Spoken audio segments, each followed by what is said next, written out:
তোমাদের পরিবেশ ও বিজ্ঞান বইয়ে আজকে চৌম্বক সম্পর্কে একটা ধারণা দেব। আমি আস্তে আস্তে ধাপে ধাপে বলে দিচ্ছি, পরপর তোমরা ভিডিওগুলো পেয়ে যাবে, প্লে লিস্টে গেলে দেখতে পাবে। আর এই হাতে কলমে টু আছে না, এই এতটা আগে পর্যন্ত আমি একটু ভালো ধারণা দেব, তোমরা একটু মন দিয়ে শোনো। এখন দেখো, চুম্বক আমরা দেখেছি, কেউ কেউ দেখেছি, কেউ কেউ দেখিও নি এখনো। আর দেখলেও আমরা একটা গোল চুম্বক দেখেছি, রেডিওর স্পিকারের পিছনে লাগানো থাকে, যে কোনো স্পিকারের পিছনে একটা গোল চুম্বক দেখেছি। কিন্তু সেটা নিয়ে আমরা আলোচনা নয়, আমাদের আলোচনা হবে চুম্বক দণ্ডকে নিয়ে, ঠিক এই জিনিসটার মতো। দেখো, কারণ হচ্ছে যে ওর মেরু খুঁজে পাবো না, গোল চুম্বকের উদাসীন অঞ্চল খুঁজে পাওয়া যাবে না, অনেক সমস্যা আছে। এখন এই চুম্বক দণ্ডটা আমরা পড়াশোনা করব, বা চুম্বক শলাকা। আমি দুটোকে ছবি এঁকে তোমাদের আস্তে আস্তে দেখিয়ে দেব যখন যেটা দরকার হবে। এখন দেখো, এখানে বিভিন্ন ছবি দেওয়া আছে, এইটার মধ্যে চুম্বক কোন কোন পদার্থগুলোকে আকর্ষণ করে সেটা লিখতে হবে। কারণ আমরা জানি এটা কাঁটা কম্পাস, এটাকে আকর্ষণ করবে, এটা কয়েন, এর মধ্যে আকর্ষণ করবে, বই আকর্ষণ করবে না, ফ্যানের ব্লেড আকর্ষণ করবে, পেরেক আকর্ষণ করবে, কাঁচের গ্লাস আকর্ষণ করবে না, এটা যদি রুল হয় আকর্ষণ করবে না, পাতাকে আকর্ষণ করবে না, ব্লেডকে আকর্ষণ করবে, চামচকেও আকর্ষণ করবে। তো কেন করবে? আমরা চুম্বক নিয়ে অনেকে খেলা করি, একটা লোহার কাছে নিয়ে যায়, বেশ আকর্ষণ করে, দেখতে ভালো লাগে। এখন চুম্বক আকর্ষণ করাটা চুম্বকের একটা ধর্ম, সেটাই নিয়ে আমরা চুম্বকের বিভিন্ন ধর্ম কথা পড়তে এসে এখানে চুম্বকের আকর্ষণ করাটা একটা ধর্ম। এখন চুম্বক কাকে বলে যদি প্রশ্ন করা হয়, চুম্বক কাকে বলে? তো যে পদার্থ বা যে ধাতব পদার্থ লোহা, নিকেল, কোবাল্টকে আকর্ষণ করে তাকে বলা হয় চুম্বক।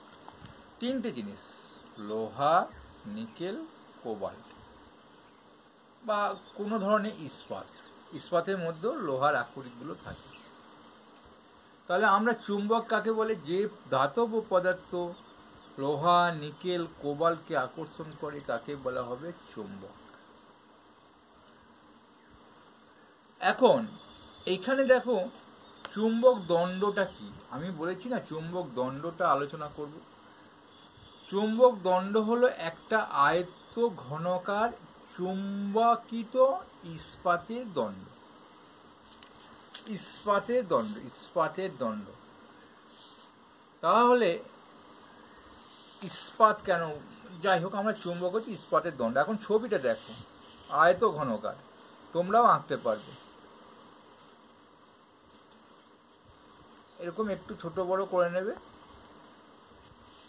একটা আয়তক্ষেত্র করে নিলে, আবার ভেতরে একটা আয়তক্ষেত্র করলে, এইগুলো যোগ করে দিলে, তাহলে আমরা একটা চুম্বক লম্বা, আরো যদি লম্বা আঁকি, প্রথমে একটা আয়তক্ষেত্র আঁকবো, মাঝে আবার একটা আয়তক্ষেত্র আঁকবো, এবার কোণগুলোকে যোগ করে দেব। তাহলে আমরা একটা দণ্ড আকৃতি, ইস্পাতের দণ্ড, আয়ত ঘনকার চুম্বকিত ইস্পাতের দণ্ড, একে বললে আমরা চুম্বক, কৃত্রিম চুম্বক। কৃত্রিম চুম্বক এটা কিন্তু আমরা বাজারে কিনতে পাই, কিন্তু প্রাকৃতিক চুম্বক প্রকৃতি থেকে তৈরি হয়, এগুলো বাজারে পাওয়া যায়, কিন্তু সেগুলো কাজে তেমন আমাদের দেখা যায় না। তোমাদের যদি স্কুলে ল্যাবে থাকে দেখে নেবে। এখন চুম্বক তো স্যার বুঝলাম, লোহা, নিকেল, কোবাল্টকে আকর্ষণ করলে তাকে চুম্বক বলে। আর এইখানে স্যার দিয়েছে চৌম্বক পদার্থ, তো স্যার এটা কি?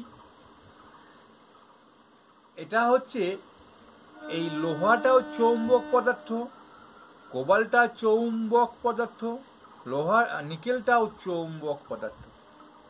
কারণ চুম্বক দ্বারা আকর্ষিত হয়, যে সকল পদার্থ চুম্বক দ্বারা আকর্ষিত হয় সেগুলিকে বলা হয় চৌম্বক পদার্থ।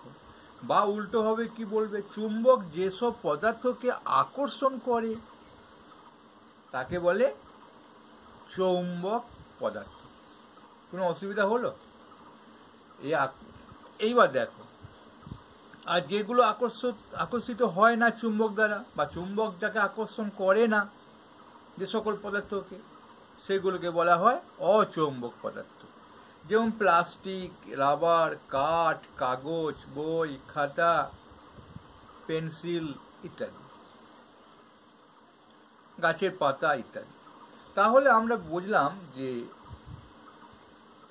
উদাহরণটা পরে একটা চৌম্বক পদার্থ উদাহরণ দাও, বা কোনটা অপশন দিয়ে দেবে, দিয়ে বলবে কোনটা চৌম্বক কোনটা অচৌম্বক, পার্থক্য আলোচনা করো। আর অচৌম্বক এই ধরনের প্রশ্ন বলে পড়ে। এখন এইখানে পড়িয়ে নিয়ে এই পাতা একটুখানি বাদ গেল, এটাকে আলোচনা করে দেব। এখন দেখো, এই ম্যাগনেস গল্পে আর কি, চুম্বক আবিষ্কারের গল্প, এটা তোমরা পড়ে নেবে, আমি আর কিছু তেমন বলছি না। একটা মেষ পালক পাহাড়ের কোলে একটা তৃণভূমিতে মেষ পালন করছিল। হঠাৎ তার পায়ে জুতো একটা টান অনুভব করলো। আসলে জুতোয় ছিল লোহার পেরেকটাকে একটা পাথর আকর্ষণ করার ফলে ঘটনাটা ঘটে গেছিল। পরে জানা গেল ওই পাথরটা নাকি সকল লোহাকে আকর্ষণ করার ক্ষমতা রাখে। ইংরাজিতে এইভাবে আবিষ্কার হয়েছিল। ইংরাজিতে বলে ম্যাগনেট, আর ম্যাগনেটকে বলে কিন্তু প্রাকৃতিক চুম্বক। এখন প্রাকৃতিক চুম্বক, ম্যাগনেট আর কৃত্রিম চুম্বকের পার্থক্যটা, এটা চুম্বক প্রকৃতির দ্বারা পাওয়া যায় বলে একে প্রাকৃতিক চুম্বক বলে। এটা এই চৌম্বক পদার্থকে বিশেষ উপায়ে চুম্বকে পরিণত করা হয় বলে একে কৃত্রিম চুম্বক বলে। এই লোহা নিকেলকে তোমরা চুম্বক তৈরি করতে পারবে, লোহাকেও চুম্বক তৈরি করতে পারবে। আমি তোমাদের সেটা পরে আলোচনা করে দিচ্ছি। কৃত্রিম চুম্বক যেসব জায়গায় না, প্রাকৃতিক চুম্বক যেসব জায়গায় খনিজ দ্রব্যে খনি আছে সেখানেই এই শুধু পাওয়া যায়, আর এটা বাজারে কিনতে পাওয়া যায়। এই ক্ষমতা, ম্যাগনেটের ক্ষমতা অনেক বেশি প্রাকৃতিক চুম্বকে, কৃত্রিম চুম্বকের ক্ষমতা একটু কম। আবার সৌন্দর্যের দিক দিয়ে প্রাকৃতিক চুম্বক তেমন সৌন্দর্য না হলেও কৃত্রিম চুম্বক খুব সৌন্দর্য হয়। বাজারে বিক্রি করতে গেলে তো সৌন্দর্য আনতে হবে। তাহলে এইগুলো কিন্তু পার্থক্য আমি বলে দিলাম। আর এইখানটা আমি একটু আলোচনা করি নেই, আমি একটু বলে যাই। ইরেজার কি জানো? যেটা লোহার স্কেল তোমাদের বলা হয়। ওই একটা লোহার স্কেল থাকে না, ওটাকে চুম্বক আকর্ষণ করবে, লোহার পেরেক আকর্ষণ করবে, প্লাস্টিক স্কেল আকর্ষণ করবে না, কাঠের পেন্সিল আকর্ষণ করবে না, পেন্সিলে কম্পাস আকর্ষণ করবে, যেটা পেন্সিল লাগানো হয়, রুল পেন্সিল লাগানো হয়, টাকার কয়েন আকর্ষণ করবে, গাছের পাতা আকর্ষণ করবে না, স্টিলের চামচ আকর্ষণ করবে, ব্লেড আকর্ষণ করবে, কাঁচের গ্লাস আকর্ষণ করবে না। তাহলে আমরা প্রথম ধাপটা ভালো আলোচনা করে নিলাম। ভালো লাগলে অবশ্যই লাইক করবে।